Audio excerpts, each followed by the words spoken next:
אהלן, כאן רותי דריאל, מחזרה ללב ההורות, והפרק שלפניכם הוא פרק קצת שונה בנוף של הפודקאסט.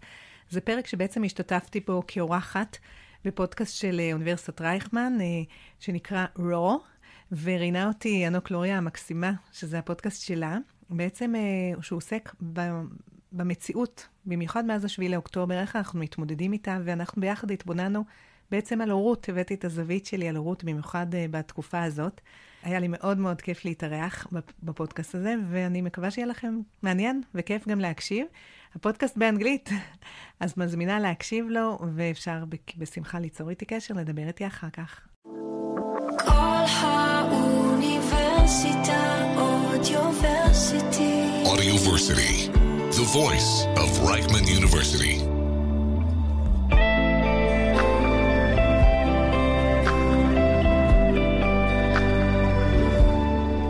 The ordinary magic that parents do is the best healing. Even with children that suffered very big traumas, and in this day there are so many children that suffered big traumas, what heals them the best is the ordinary magic that their parents did, like making them the sandwich in the morning and telling the story before going to sleep and hugging them. All these day-to-day things, they are the most powerful healing. You don't need like a very sophisticated therapy or this system on this one. It's this, the ordinary magic.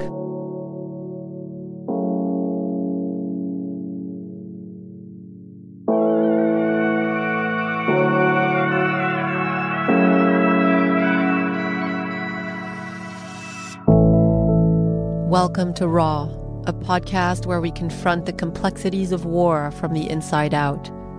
I'm Anuk, a journalist, author, yoga teacher, and meditation practitioner. Raw, or war spelled backwards, symbolizes how many of us feel in the face of the Israel-Gaza conflict, exposed, vulnerable, and seeking understanding. Here, we don't just discuss the external battles, but dive deep into our internal struggles, examining how this violence has shaken our very core. Join me in conversations with philosophers, psychologists, and spiritual leaders as we explore how to navigate these painful times with wisdom and resilience, finding guidance for our own paths through this raw, unfiltered world.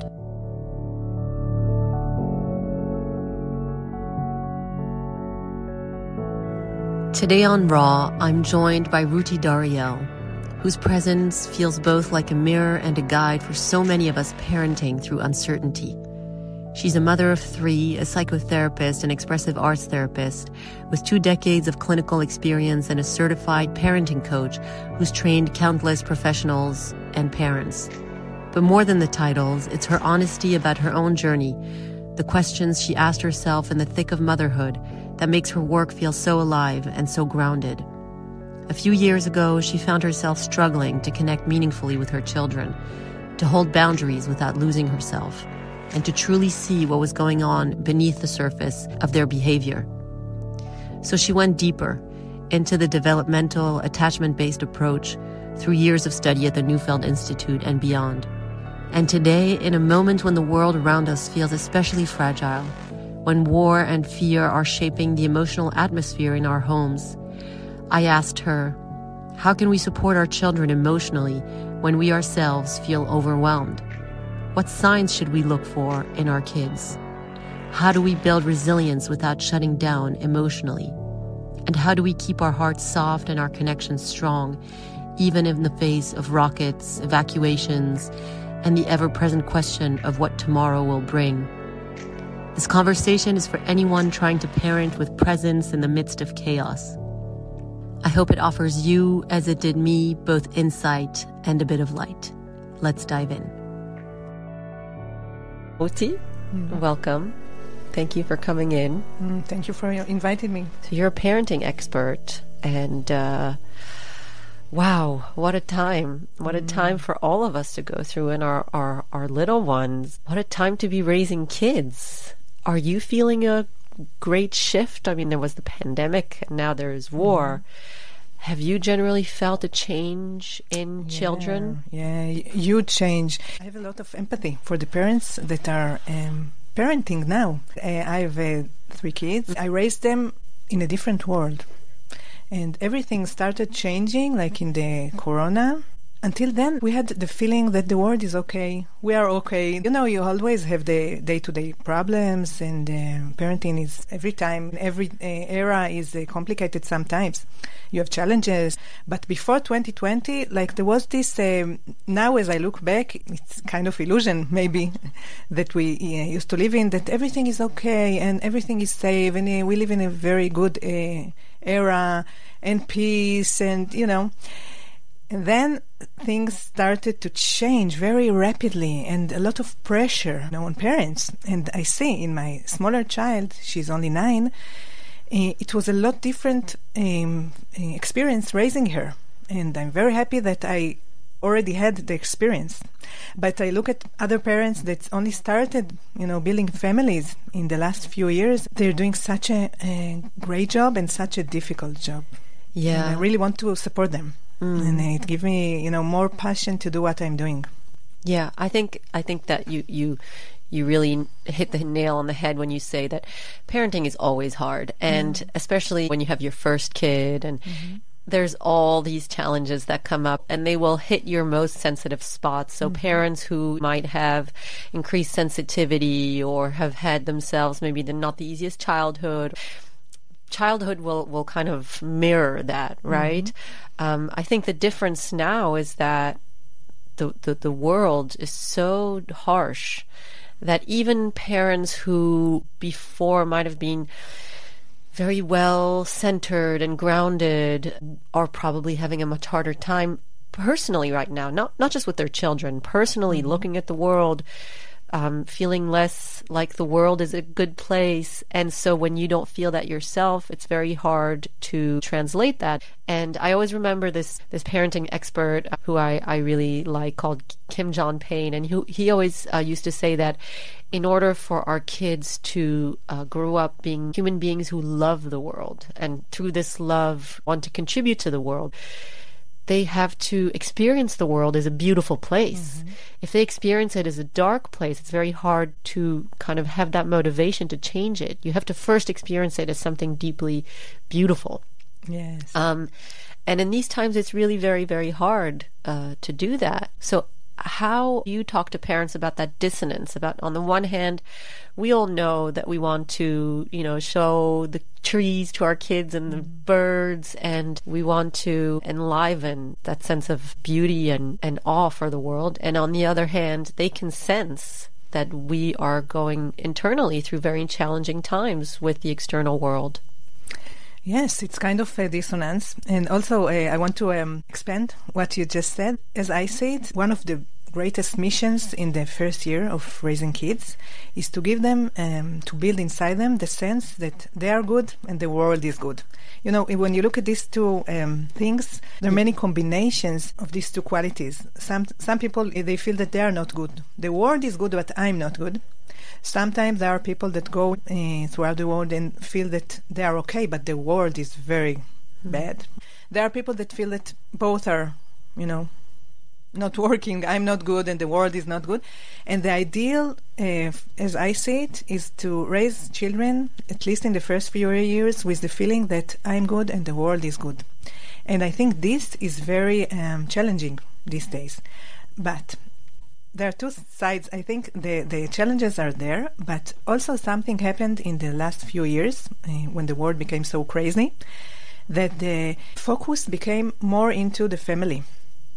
The power of the parents to parent their kids and to be the sun in their life became more visible. I think it's always very important. But before, 5 years ago, before 2020, you could think that, okay, I live my life and, you know, my kids go to school or to kindergarten and they have families and friends are very important and all this, and it will be okay. And then, you know, in the corona, it was very extreme. All the social life are cut. Family. The nuclear family, yeah, yes. The nuclear family became the only thing that is stable. And it focused parents and it raised many challenges as, you know, parents found themselves, I don't know what to do.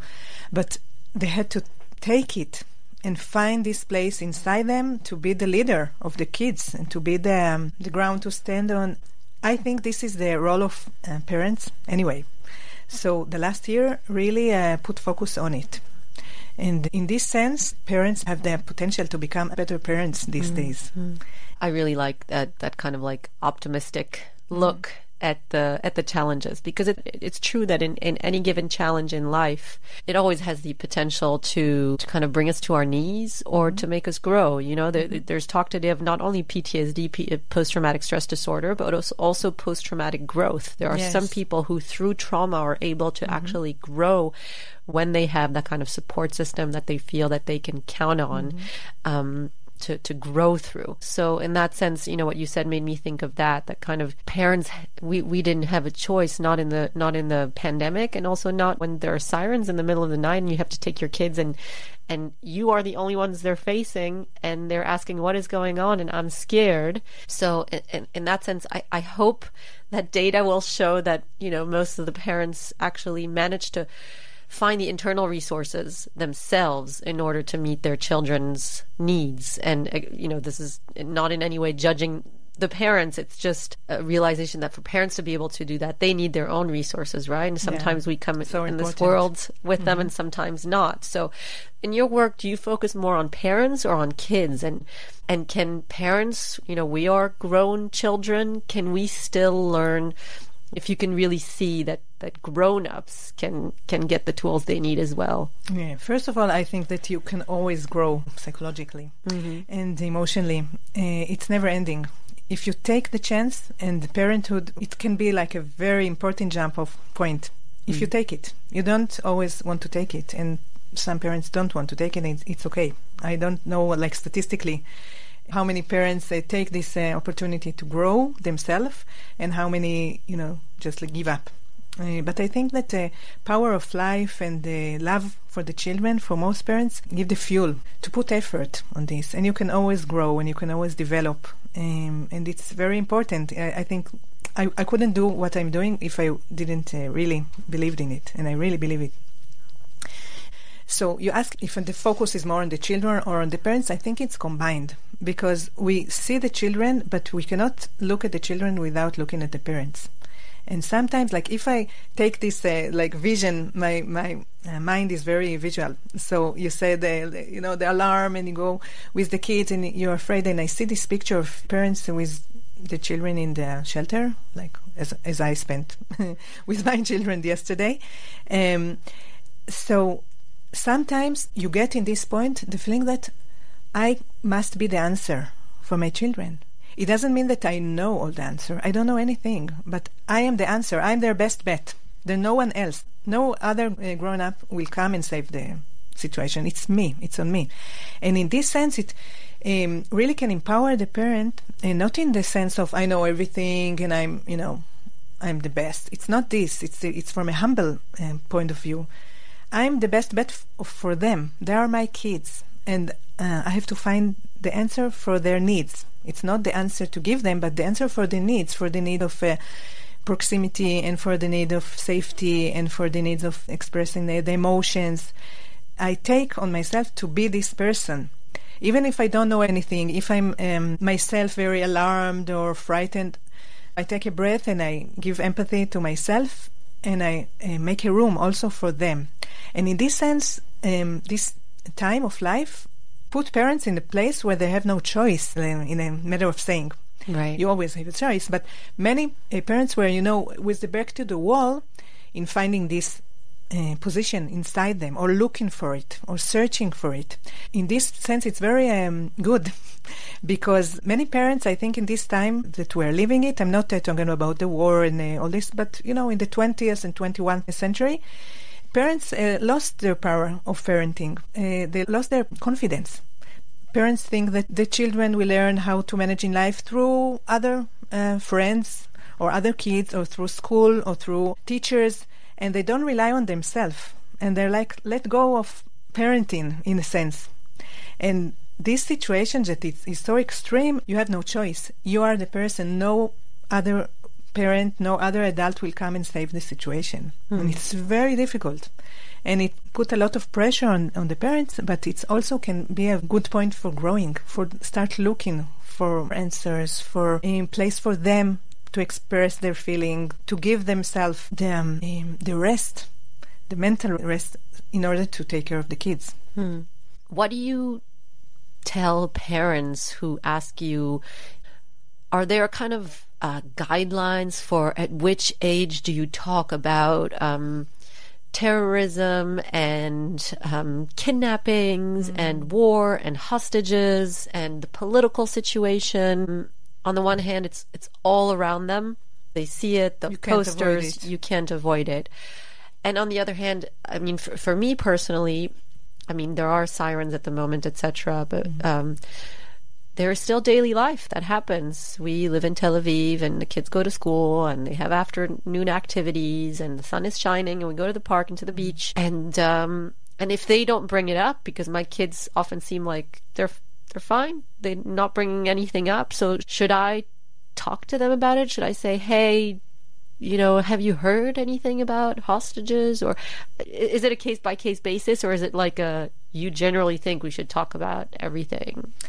First of all, everything I think is a case by case, but I think I would not bring it up, out of nowhere. But sometimes children tell us what they sense, what they gather from outside in different ways. Very few kids will come and ask, directly what is going on. Are there any kidnapped? Who are they, and what about the war? Most children will not ask it, but they can sometimes ask in different ways. Like if we look at their play, what they're doing in their play, sometimes the themes will come up, and then we can go in and help them make more sense, because we don't want to leave the children in complete darkness, because it's all around. And they gather some pieces, and we don't know what they're doing with this. So we want that we will be the source of information. So I think it's wider. We want to make a space for them to feel comfortable to ask us anything, and we want to be close enough to see what's on their mind, like what they're drawing, what kind of play they're playing, what kind of games they're playing, what TV series they like to see. I really like to watch with them.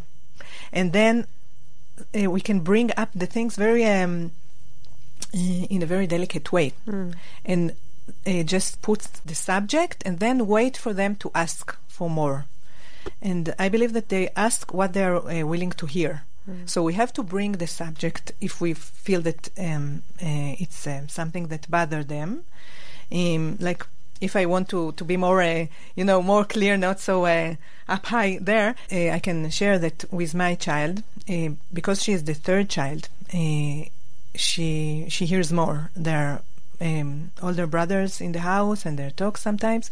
So I knew that she knows, like when the release of the hostages was going on, she knew it. We never put like TV on and news and all this in the house. No, we don't do it. It's not like in the background or something. This I can say that, as I said before, case to case, but this is not a case to case. I can recommend to all families with young children not to put TV on or radio on, that they can just, hear. But she saw, she heard neighbors talking, and I saw that it's bothering her. She read a story, and she started talking about the kidnapped kids in the story.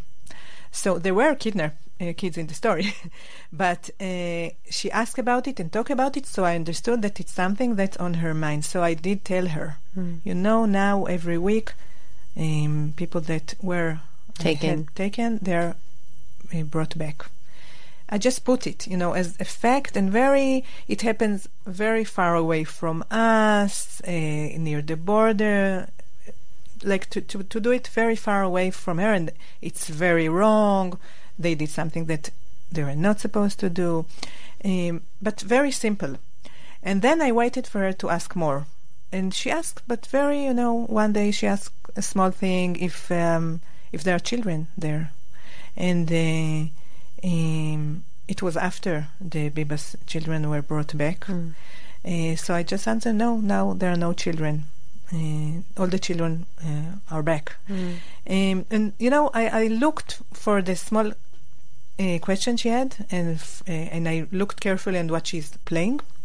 And then I put very small pieces of information just on the pace of what she was asking. And I see that children sometimes don't ask because they don't want to know, and I really respect it. Sometimes children put defend themselves, not knowing. With one of my older son, which I thought he's exposed to everything, but one day we talked and I realized he knew very little. And I understood that he protected himself. And I really respect it. I don't think I should put the reality in front of his face. But it's like many other subjects, like sexuality and social networks. I want to make the relationship safe enough to bring up anything that they will ask me. So I'll be the address. And it's not that like the information I give. It's more how do I react to their questions, and that I want to hear what they think, and I not, don't just put something on it and block it or say, no, this is not good. I want to become curious to what on their mind. Yeah. My son came a few months ago, and we were walking back from school, and we saw posters of hostages, and for the first time since the beginning of the war, he said something about those posters. I know he's been able to read in English and Hebrew for a long time, but he said, I'm so tired of these posters. It's so annoying. Who cares? There's too many of them. If they wanted us to care, they shouldn't put so many posters, because it's too much already. And I was really surprised because it came out of the blue, and I always, wondered, does he see them? Does he not see them? But because he seemed to be fine, like you said, I felt like he has a very strong sense that he doesn't want to go into that subject. And at first I was taken aback, oh my God, you can't say you don't care about the hostages. This is what my internal voice. Is he a psychopath? Will he never care about anyone? Will he take care of me when I'm old and dying? But I've also, I think, I was able to override those voices and say to him, it's kind of, I get it. I mean, you're just a kid. You're not really supposed to care about these people who are really far away. Thank you for telling me that, how you feel. Right. Thank you for telling me. I mean, wow. Yeah, totally. Thank you for sharing. And I said, Daddy and I are, and all the people that we know, all the good people, and again kind of reminding him that there are so many good people. We're all doing the best we can so that the world continues to be really good for you, and and the army is working really hard for those people, and you don't have to worry about it. He doesn't have to worry about it. He can, but he doesn't have to. It's not a moral obligation for a 9-year-old to be so deeply concerned and terrified for those people. If he's not, it's kind of good for him, right? What do you think about, I often see it at these protests, and I sometimes take my kids to protests. What do you think about that? Because our kids really are, on the one hand, I've always admired Israeli society because kids are given a lot of responsibility from a young age, and there's all this independence. I mean, forget the war. My sister, who kind of grew up here, she was taking the bus at a young age and meeting neighbors and friends and walking over, and I never had any of that. And then kids are given an insane amount of responsibility in the army. And so I see a lot of kids, also a lot of schools going to protest and parents taking their kids. Is that kind of like the part of Israel that's great about kind of empowering our kids to feel like they have something to contribute? Or would you rather, see the kids be left out of all of that? I think it's very personal. Like if the parents go and the children want to join them, why not? It can be overwhelming, that's for sure, but it depends on the child, and it depends on the parents. If it's something they're doing and the children take part of it. I can share that when I was a child, I remember once I went to like a protest, not like this. What I remember from this was the friend that I was with, and the fun that I felt of doing something like meaningful, and I was not really so connected to like the bigger issue. For children, things are very personal, very in their small world, and this I want to add something for the parents that I talked about before that sometimes feel so powerless. Something that I remember is that for children, everything is very personal and very in the day-to-day life, in the small world. They don't see, like, children don't get very sorry for bad things that happen in Africa, okay? They feel a lot worse if a friend talked to them in a mean way or their mother shouted at them. This is a lot more hurtful for them.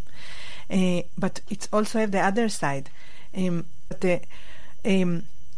The ordinary magic that parents do is something that was found to be the best healing, even with children that suffered like very big traumas, and in this day there are so many children that suffered big traumas.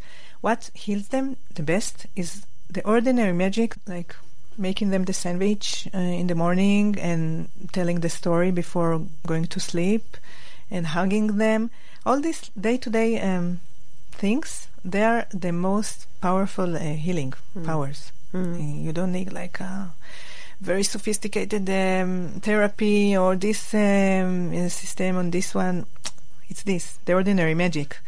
Children are very egocentric by nature, and it's natural and it's developmental phase. So I think that the children that go to this protest, what they will remember is being like with their parents, feeling part of something big, playing together with other children or with their brothers, or spending time with their parents. I think this is the things that most children will take from this experience. So you're saying that in a way their egocentrism, which is sometimes as parents we project onto it them, they're going to be selfish or they're not respectful. It's a developmentally appropriate phase. There are we always think about the people that remain like this when they are not children anymore. They're 20, 30, 40 or 80 and they're still egocentric. It can be stacked, yes, but the fact that children are very egocentric is very natural. Most children, if we give them the right terms or right conditions, which is mostly a soft heart that can feel their emotions and have someone that take care of them, they will grow up from this. If you're enjoying this conversation, don't forget to subscribe to Raw on your favorite podcast platform, leave a review, and share it with someone who might find it meaningful. You can also explore more about the show and subscribe to my newsletter at withanok.com.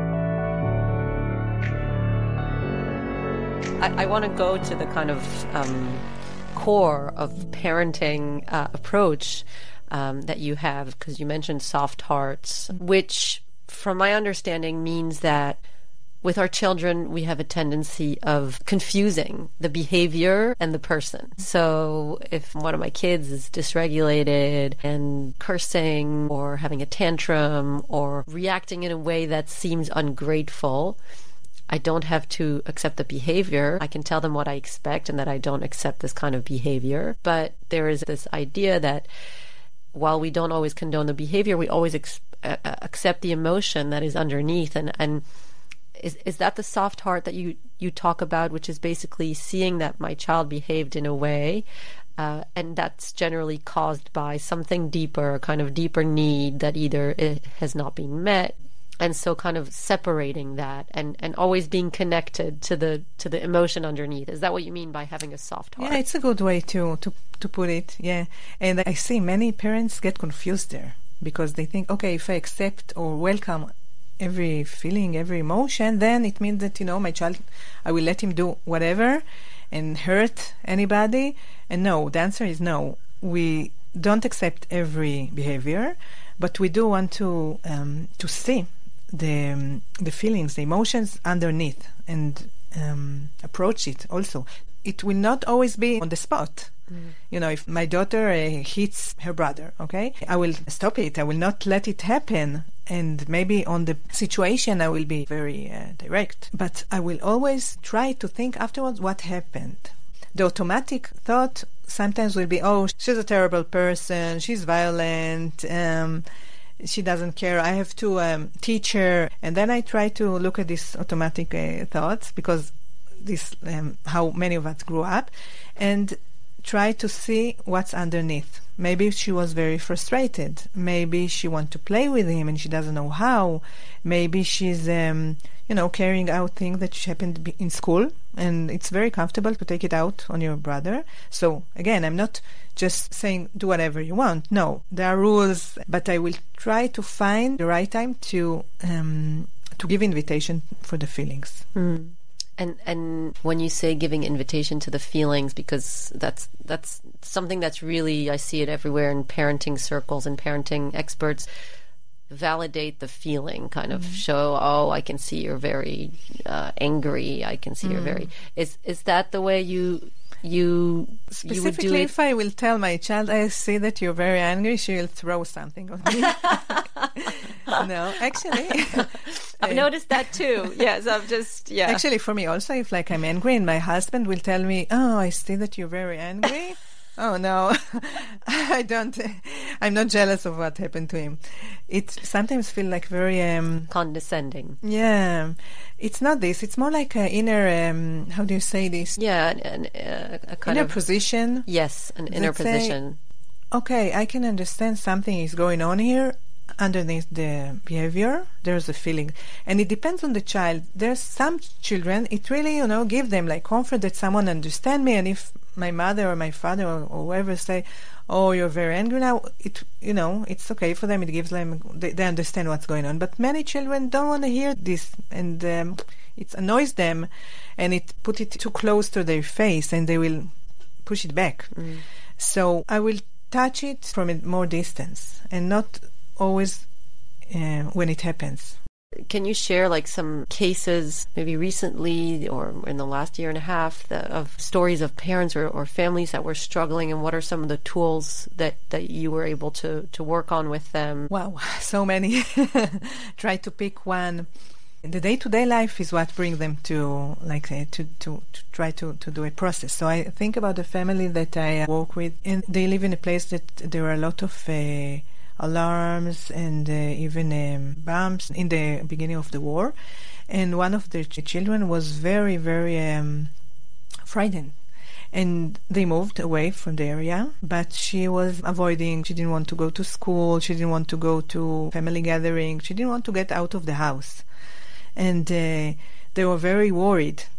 They're very, attentive parents, so they didn't pressure her. But one thing that they did after we talked about it is because they felt very helpless, and they didn't want to force her to go to school, but they didn't want her just to stay home forever. They wanted to take the lead, to give her this feeling that we take care of you. You can rest. You can lean on us.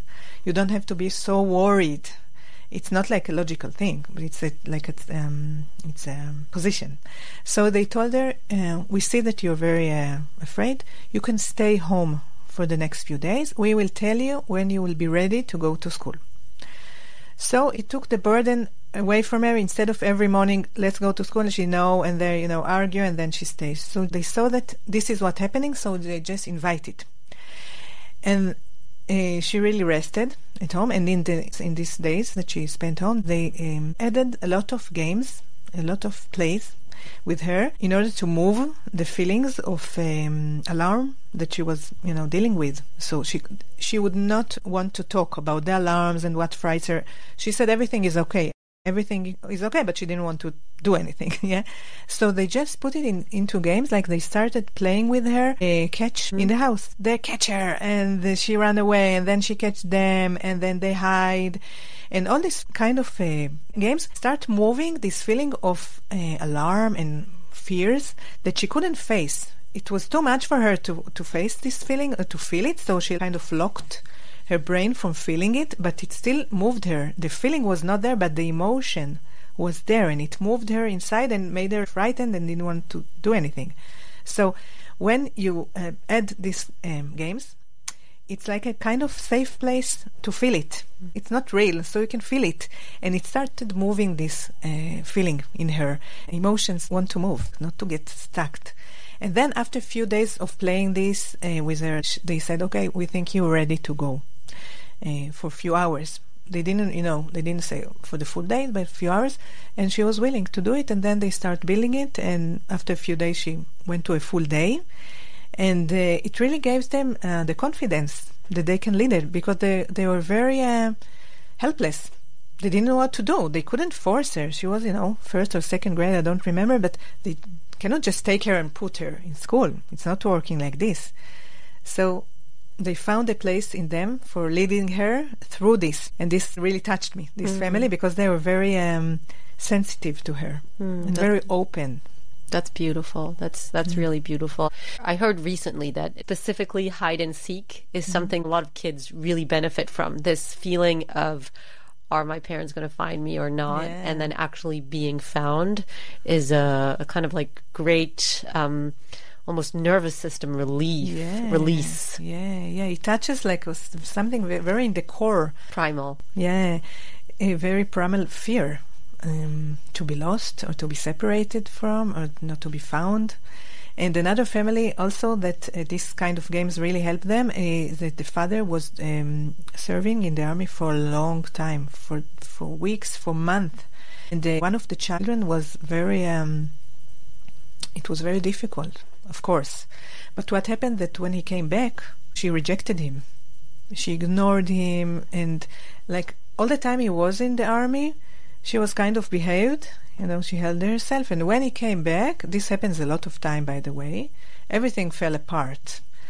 I see it with a lot of mother that after the husband comes back from army, they become sick, or now they feel depressed, and all the feeling, they become overwhelmed, because when you just have to handle and you're in a survival mode, you don't feel anything. Like the emotions are locked. And it makes you like a better performance, do whatever you need. But then, when things are a little, it's not such a survival mode anymore, everything comes up. And it doesn't come out so nicely, a lot of ways. And this child, she became very aggressive towards the father and towards her brother. And the father said, I don't know this child anymore. I don't like her anymore. It was very frightening for him also to feel it. And he was very brave to admit it when we met. So what they did also, this game of hide and seek, he started to do it with her a lot. So he's not like giving up on her. He will find her. And then one day she told him, I will look for another house. I don't want this house anymore. He told her, I will come after you. You will not get rid of me. If you go to another house, they need another room for me, because I come with you. And she really liked it. And she continued talking about it, how she will lock the door. And he said, okay, I come from the window. I will lock the window. But the thing was that he let her feel that he will never give up on her. And it really softened her heart, because she was afraid. When will he go again? She didn't say it like this, but the feeling inside her, the emotion inside her was, how can I give you my heart? How can I soften my heart when you can go away? And it will be so difficult for me. It's hard for parents, because so much. I see my husband was brought up to Me Too, but for him, I think specifically, it's hard when our son displays behavior that we in our time were told is unacceptable and disrespectful. Both him and I would never have dared to raise our voices to our parents, or let alone insult them or throw anything at them. That would have been, unthinkable. And suddenly we know, we're told by people like you in books, etc., that these behavior, they say something. Like I said before, we don't have to accept the behavior, but they point to a need that the child has. But in those first moments, for a lot of us, it's sometimes outrageous. How dare my child behave like that? I can only imagine for a lot of parents, they don't have time to be reading all these children's books and to kind of rework all the patterns that they grew up with. And, they were told that you can't insult your parent, and so that's what meets them when their child does that.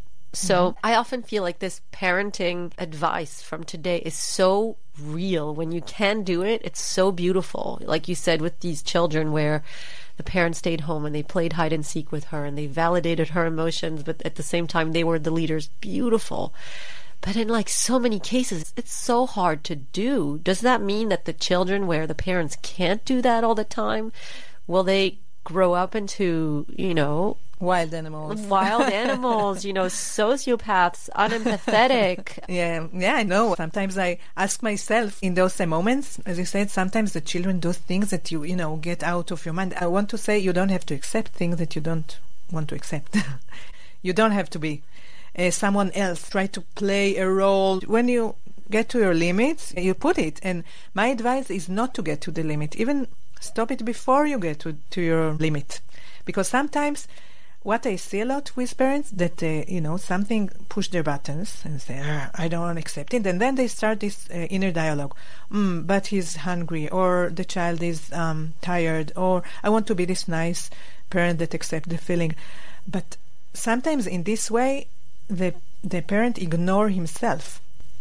And then he push his limits, and then at the end, he's like burst off, and then, shout, scream, grab the child, and then feel awful.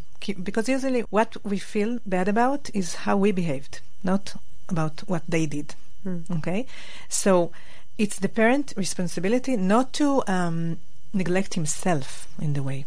If something is pushed, the thing is to feel both. Okay, my child is tired, but this is not accepted. And I have to stop it when I still can see these two things. I can see the child and I can see myself. Sometimes when parents ignore themselves and see only the child, then they become so frustrated, then they will be aggressive at the end. So what I advise parents many times, it's like in the in the border. If you go north, you don't just get to the Lebanon border and then all the soldiers come and alarms start. Okay, like 20 kilometers or 10 kilometers or 5 kilometers ahead, there's a sign, aware, limit ahead. Okay. Yeah, it's like the gray zone or the kind of there is a safe zone. Yeah, a safe zone that that you get close to the limit, but you're not in the border yet. Okay, so I find that many parents need to find their safe zone and not get to the end of it, because then they lose their mind. In the name of, they say, okay, this parent consultant or advisor told me to be patient, to look at the feelings, so I will, I will breathe. And inside they're boiling, and then it's a very frightening experience for the child and for the parents. We don't want to get there. And what I suggest is, your child did something that is unacceptable for you. Stop it while you can see him and yourself. Not bear, because sometimes parents don't respect their own limits. Okay, so it's a very delicate thing that when parents come with all these good intentions to see their children needs and feelings and emotions and everything, and they abandon themselves. And I don't recommend it. We don't want to abandon the child, but we don't want to abandon the parent. I think that's a very important point to say, because there's all these gentle parenting and respectful parenting, and I think a lot of people have understood it to be see your child at any cost. I sometimes am discovering works is, like you said, to step aside. You can't always do it with small children, but you can say, I need a minute. I'm going to my bathroom. I'm locking the door, and I'll come out in 5 minutes. You say when you come back, yeah. Yes. You don't just say, I need a minute. You say, I will come back in 2 minutes, because that's what the children need to hear. That it's not like I'm going away and you're abandoned you. You will come back, but it's legitimate to take a minute, and you don't have to say it all the time. You can just, go aside and come back, change the situation. Like if the child is crazy and you see that you cannot control him, you cannot control someone that lost control over himself. You cannot. Sometimes just change the situation. You put music, start dancing. or take out a story and start reading. Just change the situation. It's not like we want to give the respect and let the space for the feelings. It's not something that I advise to do all the time. We want to stay and, bear the feelings and invite them and not run away from it. But when a child is out of control and the parents feel he's going to be out of control, it's okay to change the situation. Okay, so you have to find a balance. What would you say to parents who feel like they're failing, that they're not doing good enough, that, the world is not just the war, but our modern world is so fast-paced, and if they feel like they love their child, but they're not doing good enough, what would be the starting point, or what would you like to say to someone listening? Wow, so much. First thing is self-compassion. If you want to be compassionate for your child, you have to be compassionate first for yourself. Then your glass will be so full that it will spill to your child. So this is the first thing. The second thing, what keep our children safe in this mad world and in this mad time, there are two things. One is safe relationship with the parents or other adults that taking care of the children. This is the first thing. And the other thing is play. Children that can play. And when I say play, it's not only playgrounds or cards. It's more games and play that move the emotions. So if a child can play, if your children can play, and they have secure relationship around them with adults that take care of them, they will be safe. So it's not so complicated. So we have to put the efforts in the relationship and in the environment that invite play. These two things are essential, and they're very simple, and everyone can do it. And also, in order for the parents to be able to give it to the children, they need to give it for themselves. So which relationship you can be in a rest. Sometimes it can be a friend or therapy. It's so important for parents also to have their safe relationship and their space for play. In play can be music, and can be writing, it can be dancing, it can be just thinking without a purpose. Anything that can move your feelings and emotions. So find these places that you can walk with your curiosity and without being attached to the outcome.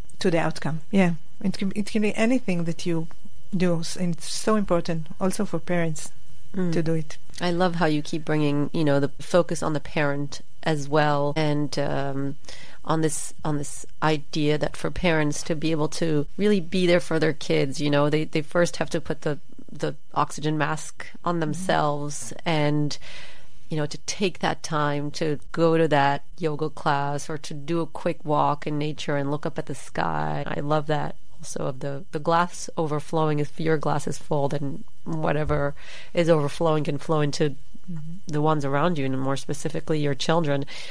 And also coming back to this idea that it's really very simple with children, because we are adults and we read the news, we have a tendency to think that everything is so complicated, just like the Israeli-Palestinian conflict is the most complicated thing in the world, and it's all really very complicated. But with children, there is this kind of like saving grace that we actually have, which is that they're, like you said, their needs are actually still quite simple. Their egocentrism, in a way, protects them by making them focus on themselves, and they're not so worried like we are about judicial reform and democracy and war, etc. They're focused on their own needs, and what they need, is those relationships, to know that we're there. And if we falter and we yell and we scream and we say terrible things, we repair. And that's also this is so important. This idea of repair, because I think that, like you said, parents, we lose it. I lose it. Yeah, it's you are human. Yes. We cannot be like Buddha. I don't think that Buddha even had children. A lot of the gurus don't have kids, and that might be the only reason they were able to, stay equanimous and compassionate. You can want to put it like a goal, an aspiration. Oh, for sure. Yes, but on the day-to-day life, you're human. Also, I think another thing that I want to give parents is not to expect that the children will be happy. A lot of parents say, I want my child to be happy. And I change it. One of my students told me, and the credit is for her, but she said she changed her mind from wanting her children to be happy into wanting her children to be able to feel. And this is enough. When children can feel, and when parents can feel, it's enough. And when you feel many things. Sometimes you're happy, sometimes you're sad. It's not less important to be able to touch these feelings. Yeah, beautiful. I think it's a beautiful reminder for parents as well. I think what I would want for my child is just to be able to move through life. Yeah, feeling whatever is going on and being with it, and it not kind of like submerging them entirely, that they always have this little compass, this rootedness, whether it's because I gave them a secure relationship or that ability to still smile despite all the difficulties. And when they can feel, they can have a deep relationship, because in order to have deep relationship not only with your parents but with your spouse, with your friends, you need to be able to feel everything. And when you feel you have deep relationship, your emotional growth can happen, because like the feelings and the emotion are the engine of growing, and you can live your life more present. What do you do to unwind, to kind of tap into that playfulness? From the beginning of the war, I start moving a lot more, because I see this as a way for me to keep on also the emotion moving. So I walk, and then I try to walk without podcast, just to walk and let my thoughts. Sometimes I do walk with podcast. What else do I do? I like to read stories. I like to watch TV with my child. I like all this in a כאן חינוכית. There's so many good stuff for children that enable us to talk about things. So I like it. I try to do new things and not to think about the goal. And actually, I try to have this energy in many things that I do. Even if I, prepare a class for a lesson that I have to do, and I have to do the presentation, I try to play with this. Just feel what I want to do what I like to do there, like be in a playful mode, even when there is like an outcome and I want it to be good. I try not to take it too seriously, to remember it's okay to do mistakes, it's okay to try and not know what happens. So I try to do it all the time. Not to be perfect. I'm not a perfect mother, and I'm not a perfect teacher, and I'm not a perfect parent consultant. I'm just a person going on through life and try to be feeling. רותי, thank you so much. I really appreciate your time, your energy, your playfulness. Wow, תודה רבה for inviting me, and I really enjoyed this conversation.